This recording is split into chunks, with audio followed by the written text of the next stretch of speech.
I love this bag so much. Like I love this bag so much. Hello, welcome back to Classics with a Quirk, where we talk about contemporary and luxury designer items and brands with a touch of silliness. This is the kind of content you find interesting. Please do like this video and subscribe for more of it. Thank you. A little while ago, I unboxed one of my dream bags, which was this absolutely beautiful Chanel Jumbo in the Mademoiselle vertical quilting in the lambskin leather with the big CC gold alloy hardware. I was over the moon for this unboxing. I'll link it for you if you wanted to see me experience unbridled joy.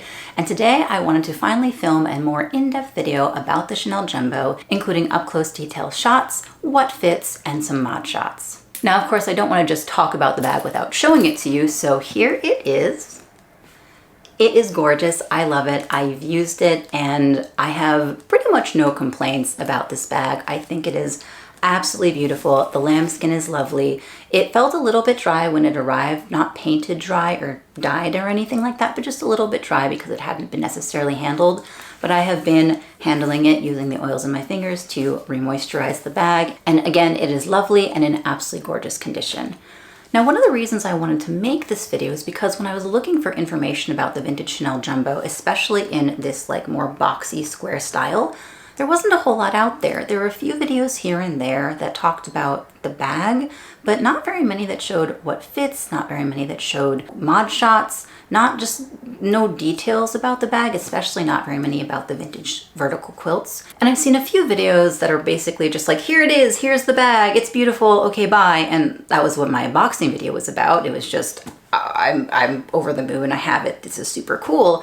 But I don't see a lot of videos about details in regards to these bags, and that's what I wanted to do today, and that's why I wanted to do this video in general. Before I get into details about this bag, I do want to mention the fact that I do use an insert for it, and I purchased this insert myself. I wanted to find an insert making company, a company that made inserts specifically for bags like this that was local, like US based, in part because you pay a lot for shipping if you buy overseas, and I am US based. So I found this company called Joy in Bag on Etsy, and I was the one who reached out to them. I paid for the insert with my own money, and I have no complaints. The nice thing about Joy in Bag too is they are US based again. They ship worldwide. They make all their items in-house of 3mm thick felt, and I think it's 3 to 5 production days for a bag insert, and you can customize. Like, they didn't have a vintage Chanel Jumbo bag insert, but I was able to contact them to customize the measurements, and I enjoyed working with them. They made the bag insert exactly what I wanted. It fits in perfectly, and it's in this nice burgundy color that matches the interior of my bag. And they did give me a code for 20% off. I believe it's just Classics with a Quirk, all one word, but I'll link it for you down below too. I would recommend them. I'm not sponsored in any way. I did pay for this myself. I wasn't even gifted the bag insert, but I wanted to promote a small business and also a small US based business. So just wanted to mention that first. So anyway, this is the bag insert. Again, it does fit perfectly, and for a bag of this size, I would recommend a bag insert, if not only just to keep the shape. I do also store it with bubble wrap inside the bag insert because these sorts of bags do tend to collapse inwards slightly, and you can even see some mild dimpling here and here. They're not that bad, and I've seen some bags with much worse dimpling. They don't bother me from the shape that they are, but the bag insert and stuffing them does help keep the shape. So I'm going to just take the insert out. So this is my beautiful vintage Jumbo, and it does have the oversized CCs here. Oversized CC and the turn lock, and you'll see here, this is the stamping that denotes the fact that this was a bag that was plated with the alloy that contained 24 karat gold. And you can also just see that from the hardware. It's this rich butter yellow hardware, a very deep gold, a very bright gold, and the hardware on this bag is beautiful. You have some vintage bags that a lot of their hardware can be tarnished or the gold plating has rubbed off, but I will say that vintage Chanel bags do tend to be fairly resilient with their hardware, or it's also possible, I don't know how much this bag was used, but anyway, you can see how bright gold the hardware is. You can hear the clinking too. It's just in beautiful shape, and obviously the CC as well. I love that clink. I love the sound of the clink. So this is a single flap jumbo, and again, it's in the square style with the vertical quilting. It's got the pocket on the back, the mademoiselle pocket that matches the vertical quilting, and it's a fairly substantial pocket, but I probably wouldn't put anything in here, maybe like a receipt or something, but even if you, though you can fit stuff in there, like this is just like a large card holder, like that would slip in, you know, I wouldn't want to do that. So I don't prefer to put things in this unless they're like very flat, like again, like receipts or something for easy access or like a parking ticket. It also does have the burgundy interior on this pocket, and this particular bag also has the burgundy interior inside. If you'll be able to see that. I don't know if you can. It's burgundy. Now, some of these bags came with burgundy interiors and some didn't. Some were black interior, and I also believe that the caviar versions of these were black interior only. Don't quote me on that, but I believe so. And it has one slip pocket here. Has one slip pocket and then a zip pocket here that runs the entire length of the bag. And the zip pocket also comes with this gold Chanel medallion zipper pull that was very part of the vintage Chanel bags. They generally come with the medallion CC zipper pull. So that was a quick introduction to my bag, and now I'm going to show you what fits inside. So I'm going to flip the camera around to try to show you a better angle for what fits. So I've got my beautiful vintage jumbo here, and I've got an assortment of items that I've assembled for you to show what can and can't fit. I'm going to show you a couple of different variations, as well as some items that can fit that you might be surprised that they can fit. This is my Joy in Bag insert. It was custom made for me. This was a jumbo insert though that was just slightly altered, and what's really nice is that it also has a couple of pockets inside and a slip pocket back over here. And so first of all, I have a phone. This is an iPhone 6s Plus. It is the largest phone I've got, and it also has a very bulky case on it, so I'm going to just slip that into a pocket here. Next, I'm going to add my planner because I can never go anywhere without a planner. This is a Blue Sky planner, and I think this is 8 by 5.5, something like that. It's pretty large and also has a pencil on it, so I'm going to just stick that in here. Next, my Recto Verso. This is my current wallet of choice. It is very full, so that'll just go in here. And of course, my keys. This is my Louis Vuitton clay or key pouch, which will also go in here.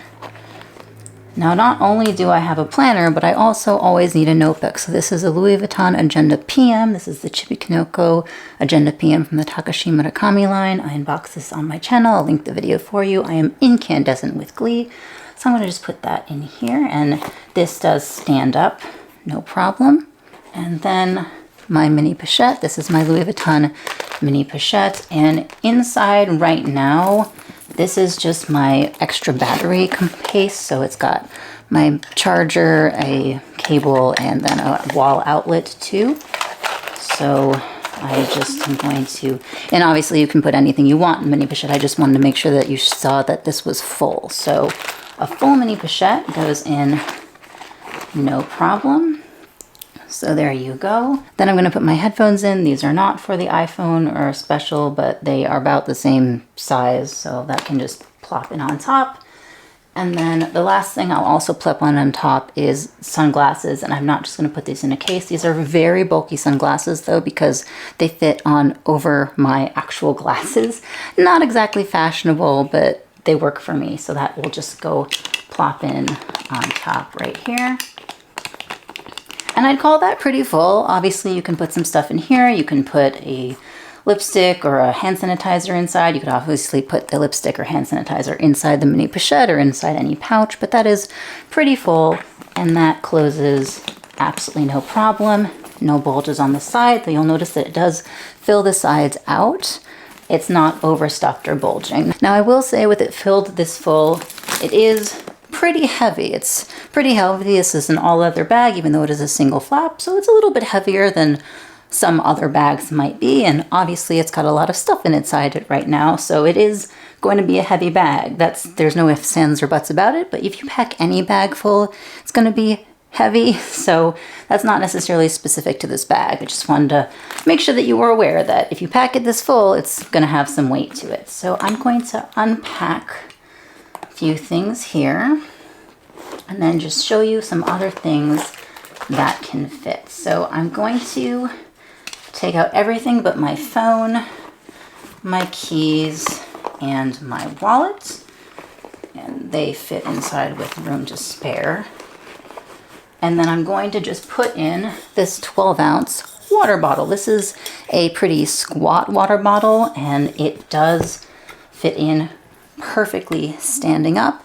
A bigger water bottle would fit in, but you just have to lay it on its side, which I would prefer not to lay a water bottle on its side inside any bag. So a squat one fits perfectly fine. And then I'm going to put in just a protein bar. Good to have a snack. I would prefer to carry a notebook with me at all times, so I'm going to put my notebook in here as well. And that's got still a lot of room in it left. Like, I could easily put in my sunglasses, my earphones, another pouch with like extra cards or things or stuff inside. And all that fits in just fine without anything having to be stacked on top. Again, plenty of room for hand sanitizer, hand lotion, or some makeup or a makeup pouch. Closes without issue. Now, say we don't want the water bottle, but we're also not using the recto verso, which is obviously a smaller, more compact wallet. We want a bigger wallet. This will easily, obviously, fit a full-size wallet, but I don't have one anymore, so I'm not going to be able to show you a full-size wallet. But I do have this Coach wallet, which is easily the largest wallet I own. It's pretty large. It's also got this little like clasp here, this little kiss lock clasp on the top, and it pokes out a little bit because it's got this turn lock that also protrudes. This has got the Legacy lining, and it's got this beautiful blue interior. I really like this wallet a lot. I just don't use it so much because it does poke out, and that's a little bit annoying to try to fit into bags, but it fits very easily into this bag, absolutely no problem. And we can definitely fit my planner in too. My keys are also in here. Protein bar, just for a snacky snack. Agenda PM. Sunglasses, absolutely no problem. And so there are a lot of different ways that you can fill this bag up, and obviously you don't need to fill this bag up. In fact, I would prefer not to fill this bag up because, again, it does get heavy, but you can pack this bag pretty full if you so choose. And also on that note, I have one last thing to show you that fits inside this bag. And again, this is the vintage jumbo size, and I have here an iPad Air 3 with a very bulky case and the pen on the side, the Apple Pencil on the side. Not the Pro, not the 12-inch. This is the 10 or 11 inch. It's the regular Air 3 size. So I think it's the normal iPad size too. But again, bulky case. This is a type case with a keyboard attached, so it's much thicker than a regular iPad. And of course, the pencil on the side. Absolutely no problem. Fits in very nicely. And this is inside the insert, so it doesn't even fill the entire bag. It just fills on the insert side, but that's all good. And then closes without an issue. And obviously you usually want to carry things aside from just your iPad. So still got the phone in there, keys. Let's just put the keys in the slip pocket over here, easy access. Recto verso wallet.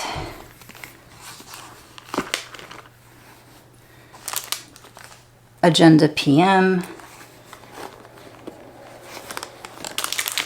Snack bar. If I'm carrying my iPad, I obviously want my headphones. And that again closes without issue. So you can really fit a lot in here. It's a great bag.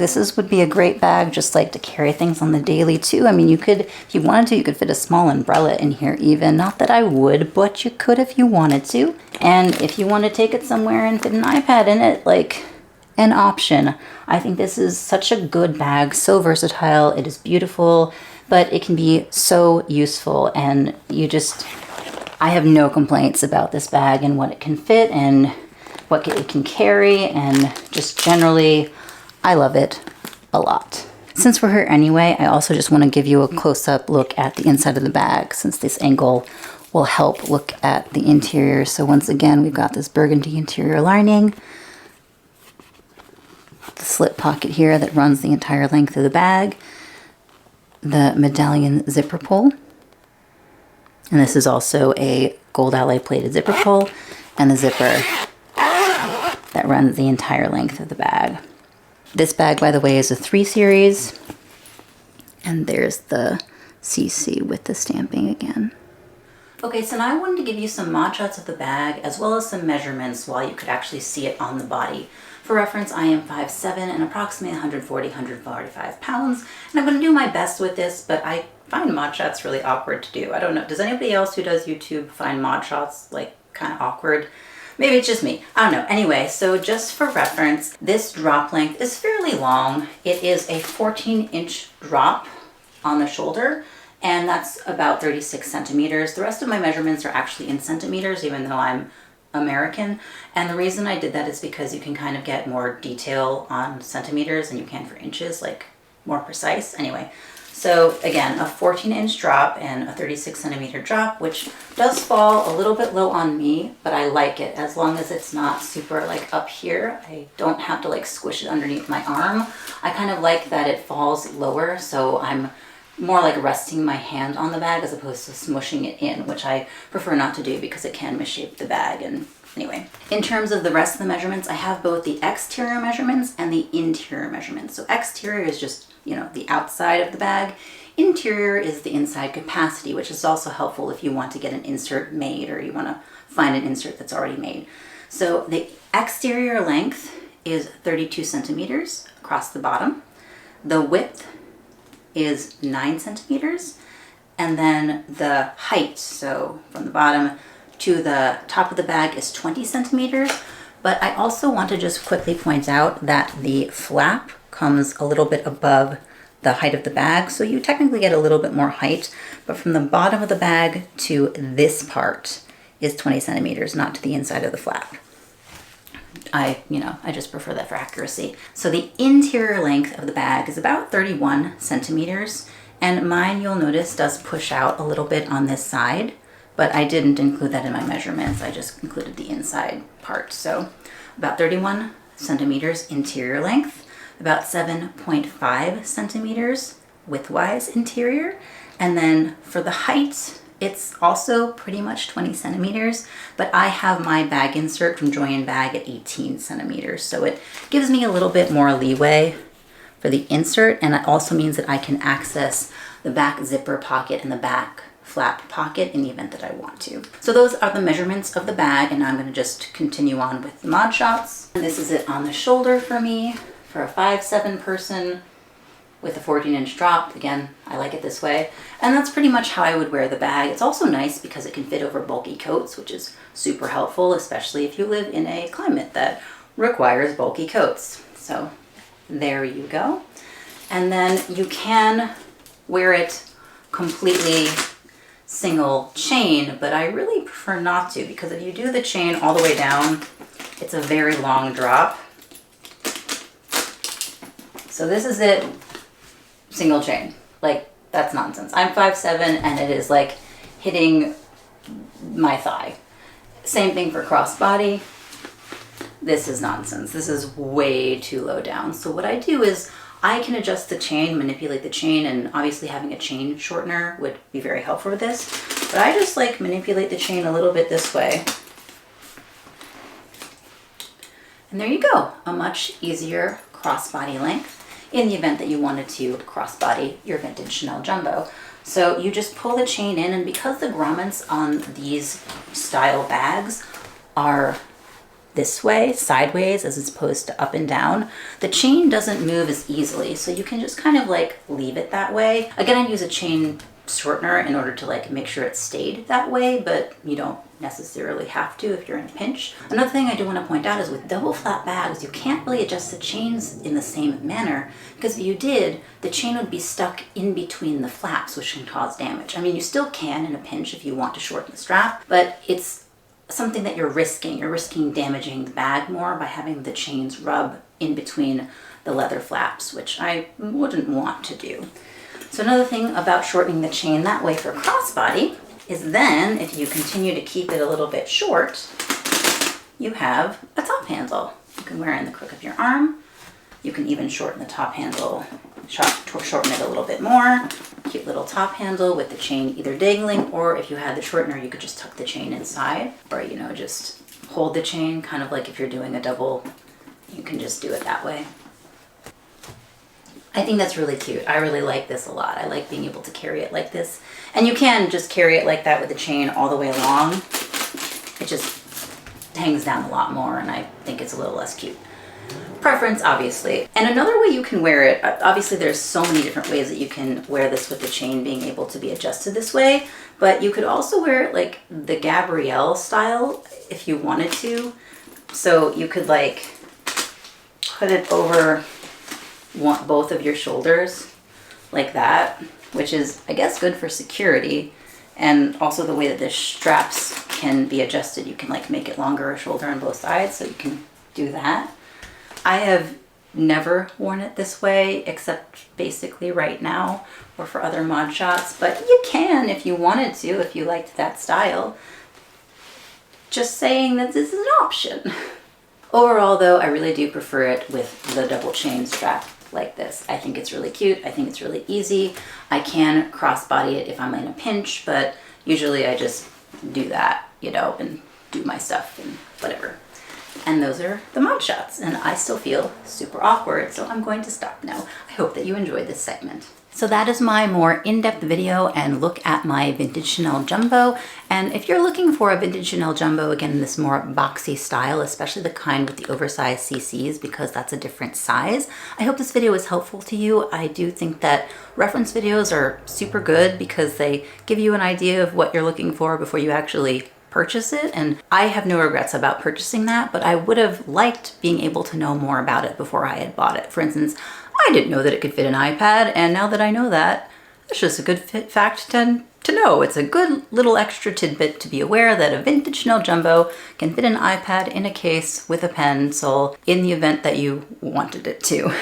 If you have any other questions about this vintage Chanel Jumbo or any other of the bags in my collection and want an in-depth review, please feel free to let me know. I have also done an in-depth review on my Chanel Sweet Classic Flap and my Chanel Reissue 225, which I'll link for you. But if you have any other questions about any of my bags or would like to see in-depth versions about other pieces that I own, please again feel free to let me know. I hope that you enjoyed this video. I did have a lot of fun making it. It was a little bit different for me, so I hope that it was good. And if you have any comments or criticisms, please be kind with the criticisms, but if you would like me to change anything about how I do the what fits or the mod shots, please feel free to let me know as well, or if you have suggestions, that would be very helpful too. And I hope that you enjoyed taking a closer look at this bag. It is gorgeous, and it is definitely one of the prizes in my collection now. If you like this video, please do give it a like. It super duper helps the algorithm, and subscribe for more content that helps the algorithm even more.